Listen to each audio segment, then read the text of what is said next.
go. We're recording now. I am here with Herb Sheaner, founder of the Jesuit Sheaner Relays. While ago, the head coach at Jesuit. So we'll touch on not only track, but as well World War II experiences.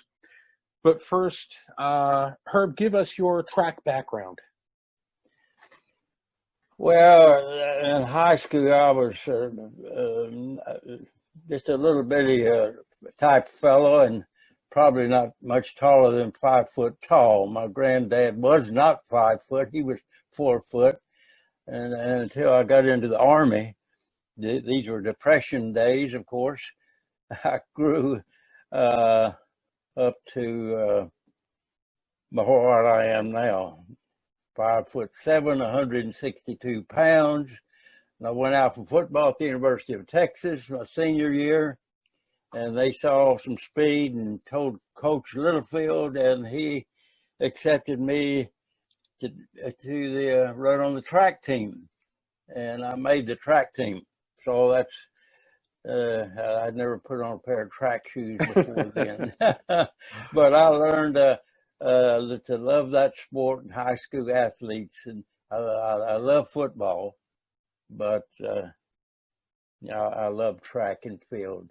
So now, your first time running track was for Coach Littlefield? Was at Coach Littlefield as a senior, and I didn't run track anywhere else. But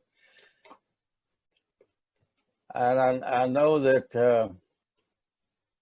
the track team had gone to Kansas.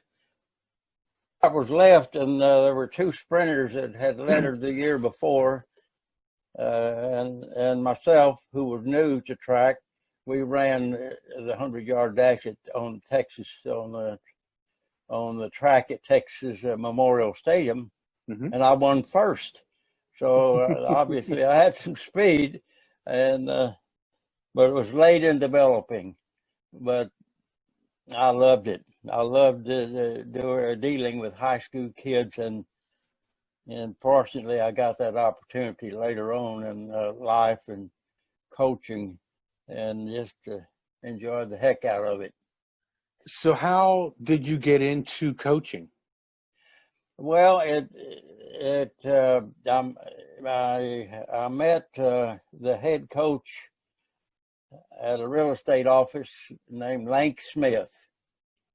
He was a football coach, and then on the side, you might say back in those days, he coached Jesuit track. He was a Notre Dame player and was the last one that was cut on the professional football team in Cleveland. Okay. Well, I met him, and his wife was going to have a baby, and he asked me, he heard me talking about running at Texas University, and he asked me to come out to Jesuit if I would and coach his boys. And I'm delighted to, while his wife was having a baby. And that was in 1953. And he never showed back up. So I showed up again in 54, and by 55, I had one of the state's top sprinters by that time on the track team. And I think by then, Lank Smith had left coaching and went into being a lawyer. Okay. It was just for men on the Jesuit they loved me and I loved them, and we just had a lot of fun.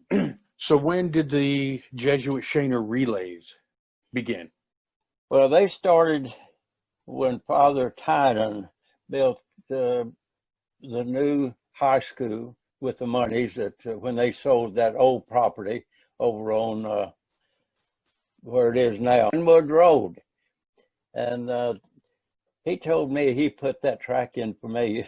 I'm so pleased, of course, because we had a dirt. We had Carl Pellegrini, #1 in the nation in the discus before we moved over there. We had Schaefer, who later went to the colleges and meets and won first place 3 years in a row on the relays at East Texas State.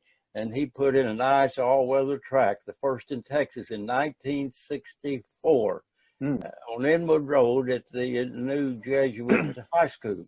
Mm-hmm. And that first year, I had been a graduate of Texas and being on the team that ran in Texas relays, of course. I wanted something like that to run on the track. I invited TCU and SMU freshmen. They weren't allowed to run varsity that year. Right. And then I had high school athletes. And that from then on, it was very successful then on. After that, we were the only school that had an all-weather track, and that was, like I say, in 1964. It was a rubberized, right, great track. People like to run on it. That's why I could get SMU and TCU over there running in the university division, and then I invited high schools. And that's the start of the Jesuit relays. Well, now the Jesuit Sheaner relays is yes, recognized as one of the premier high school meets outside of something like a Texas or a Drake relays. I mean, it's one of the premier meets in our area, let alone some parts of the rest of the nation. So what are some of your memories? What are some of your fondest memories of the Jesuit Sheaner relays? Well, the very first year, 1964, Mike Madigan, that was a Dallas Jesuit athlete that that I coached, and these boys always wanted to excel, and they had a passion for track, just like I did. And this boy, Mike Madigan, jumped 24 feet, 4 inches. That beat the Southwest Conference distance in the long jump that same day, that Saturday. And SMU was out there with their athletes and the coach, assistant coaches, and he was offered a scholarship right then. And I think just 2 years later, a boy from Falfurrias, he was a top distance runner all time, really, in Texas, came up to Dallas Jesuit and ran our top boy in the TCIL. We were TCIL runners back then, right, Texas right. Catholic, not into the UIL like we are now. And we had this boy on the track, Robert Gonzalez. Yeah. And that was a big, got a lot of attention and a big thrill. And ever since then, it's just been a good meet. And here lately, of course, we're getting the state champions from DeSoto, and especially the girls, and the Lancaster boys, and the Lancaster, the DeSoto boys, state champions. And it's just one good athlete after another. And I know you've been associated with Bishop Lynch, and we had this girl that threw the discus and the shot, and we were happy to get her into the Christina, meet. Christina, and she went on to the Army. The Army Academy, right? Correct. Up in West Point. Yes, sir. And it's I'm always looking for good athletes and give them an opportunity to show off, and usually the papers cover this real well, and it just helped them. And the Baylor coach and other coaches would be at our meet and see these athletes perform, and it's been something I've really enjoyed, and the fans have enjoyed it. We've had some. Well, the Super Goodwin, you remember Maurice Goodwin? Another good runner. He jumped also in a different class. He's also a 24-foot something jumper. But Madigan was in a different division, so they both hold the distance record out there at the Jesuit Sheaner meet. And then the boy that won the Olympics in the open quarter, Jeremy I think Warner. he was Arlington Lamar. Yeah, Jeremy Warner. Jeremy Warner. He took on the top sprinter in Texas, and he beat him in the sprints.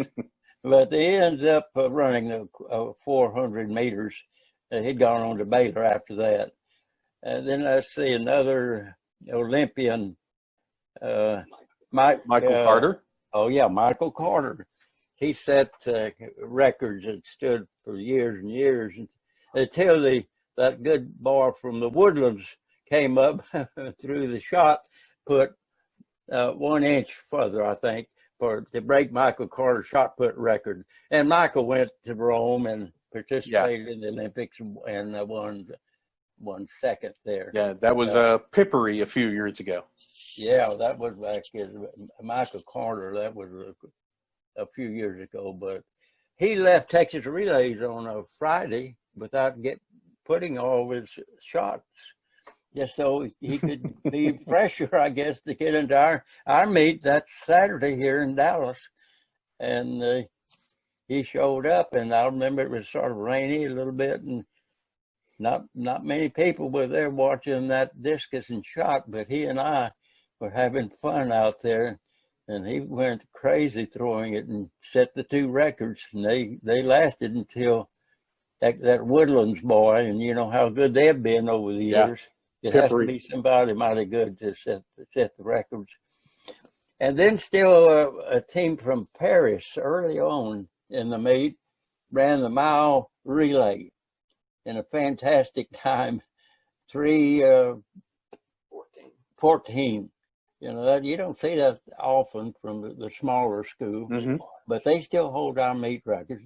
And that boy, the top runner in that of the foursome went to Baylor, and Dion Miner, yeah. He ran at Baylor, and so it was just. And then there's a boy pole vaulter from Wichita Falls, and then it ends up to the boy from. From out in where that set the record now. From where do you see from?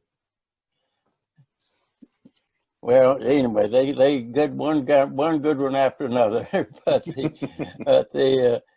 we've had so many good athletes that it's just no doubt, and there's plenty more to come. Oh, yeah, it just.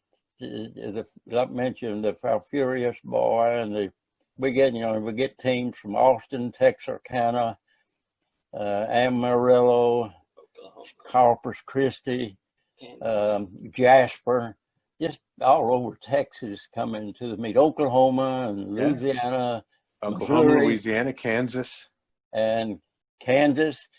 And 1 year we had 3 boys in the discus event throwing over 190 feet. If you just get one, you've got a star. True. And all 3 of them were state meet champions from Texas, Oklahoma, and Kansas.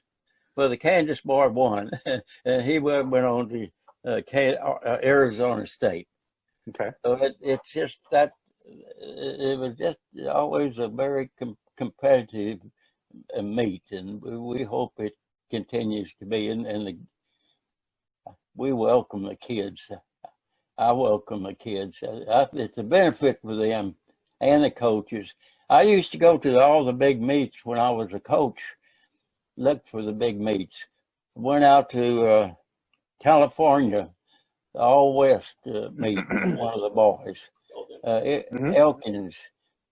Took him down to the indoor meet in Corpus Christi, in Houston, and he won that meet. He beat the boy, one of the best hurdlers in Texas, and that hurdler ends up the very next year winning a Southwest Conference. That was Elkins, Eric Elkins. He was a good one. I'd take him everywhere. I took Carl to San Antonio the same weekend of the UIL meet in Austin, and he threw the discus further than every single discus thrower in each of the different divisions So it was a pleasure. And he ends up at Oklahoma, and he won the Oklahoma championship. Mike Madigan, that we've mentioned before, went to SMU, won that Southwest Conference championship his freshman year, his second year in the long jump. Then he had an injury and didn't jump as well after he had a serious injury. He recovered, but he didn't jump as well. Yeah, we've had so many people, girls and boys, that I can't. That's just a few of them.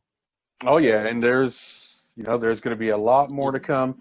And Herb, I want to shift gears right